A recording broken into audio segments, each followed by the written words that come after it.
Hi, everybody. I hope you all had a wonderful festive season. I missed you all, and particularly yesterday, I felt a bit at odds not making or working on a video, but I forced myself to avoid anything royal, except, of course, for the Christmas Day walk, as I loved seeing William, Catherine, and the children, and having young Louis there was, of course, a bonus. Catherine looked as smart and stylish as ever. Sophie and Lady Louise looked grand, but to be honest, I thought Beatrice looked stunning. Since she married Edo, her style and figure has improved tremendously, and that lovely, luscious hair is something most women can only dream about. Talking about the Yorks, what do you guys think? Is Eugenie pregnant again? It certainly looks like it. Although smartly dressed, I think Camilla looked terrible. She looks like she had aged 10 years in the last month or two. I heard rumors that she's not doing too well emotionally and physically, and although I have not been able to verify these rumors, it certainly looked as if some of it could possibly be true. Anyway, what shall we talk about today? I spoke to my friend Kathy yesterday and I told her that making these videos are becoming harder and harder for me as I have such mixed emotions with regards to the royal family lately that I don't know how to be objective anymore. I think the king is making a huge mistake not reacting in some way to at least some of Harry and Meghan's allegations. Of course, one would not expect him to sit down to an interview himself and react in that way, but I still feel that he should act and react in some way. I watched a video by Sumi the other day in which she spoke about the danger Harry and Meghan pose for Britain, the British realm, and the Commonwealth. And it is all true. And everything in that video was indeed factually correct. And exactly what I have been saying and implying for 2 years or more now. The divisiveness and hatred Harry and Meghan are creating with their racism narrative is dangerous and can have far-reaching implications.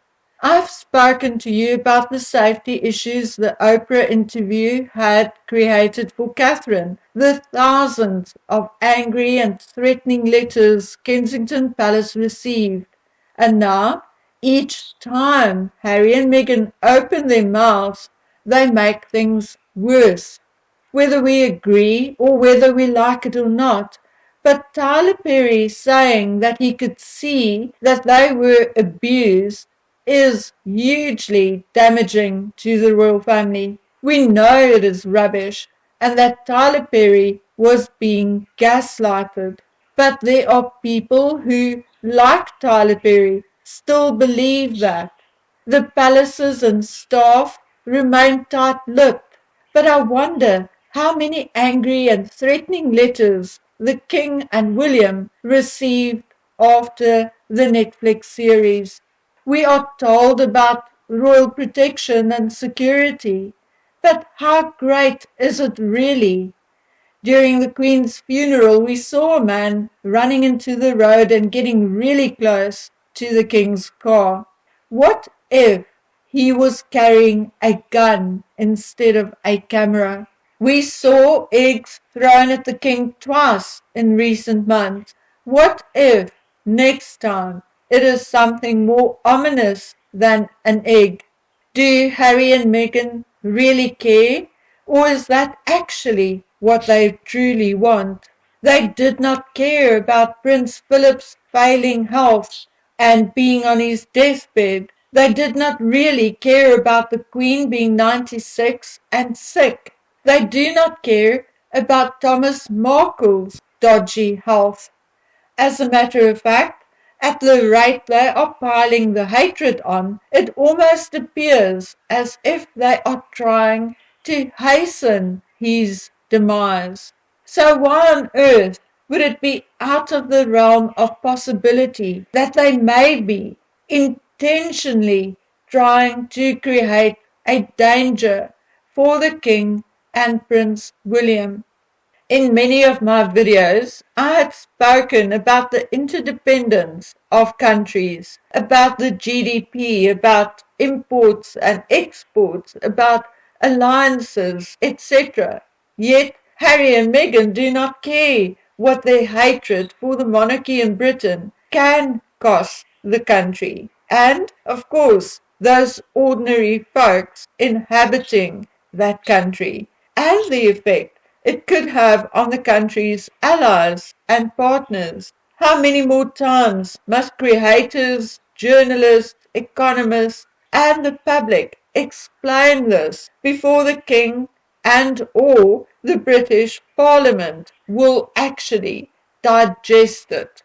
We all complain about our countries, its leaders or politicians sometimes, but not on the scale and with the deviousness of Harry and Meghan. Harry's traitorous behavior and narrative cannot be awarded by the King or his country, and nor should it be ignored. I'm utterly sick and tired of hearing about never complain, never explain, or then the long game. Yes, of course, there are times when it is best to ignore and move on with decorum. But this is not one of those times. This is not just about the monarchy or the British royal family. It is about the Commonwealth countries and, as a matter of fact, all other countries. Harry and Meghan are forcing us to choose sides, to pick a lane and to stick to it. And that is exactly my issue with continuing to report on the royal family, because I personally detest Harry and Meghan for their disloyalty, their sense of entitlement and hypocrisy. But at the same time, there are many things about the king, the head of the family and the monarchy, that I do not like either.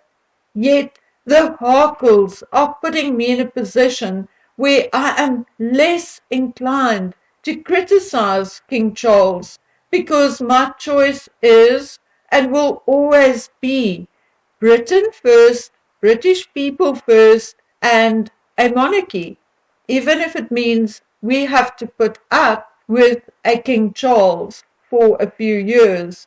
Actually, in case you just scratched your head and wondered WTF, it is my country and its people first.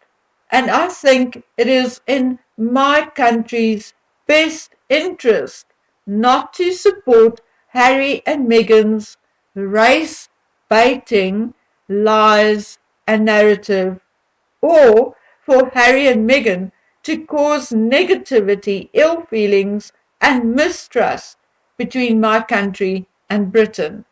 I'm currently at a complete loss as what to do or say next in order to do my bit in exposing Harry and Meghan and protect my country, Britain, their relationship, and the monarchy, as the one person who can stand up and prove that he is cutting ties and distancing himself, his parliament, his country, from the vile narrative, is not doing so. In my opinion, the king is making a big mistake, which ultimately will cost his country dearly if Harry and Meghan keep up their narrative of racism within the institution and a racist Britain.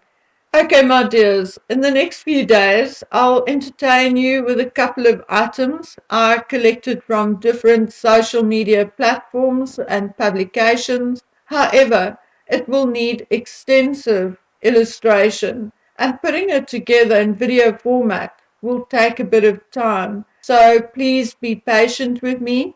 This holiday period has turned out a little more hectic than expected, with my daughter working long hours, etc. I'll do my best to have the first part ready and posted before New Year, but if not, then definitely soon after. So until then, please take good care of yourselves.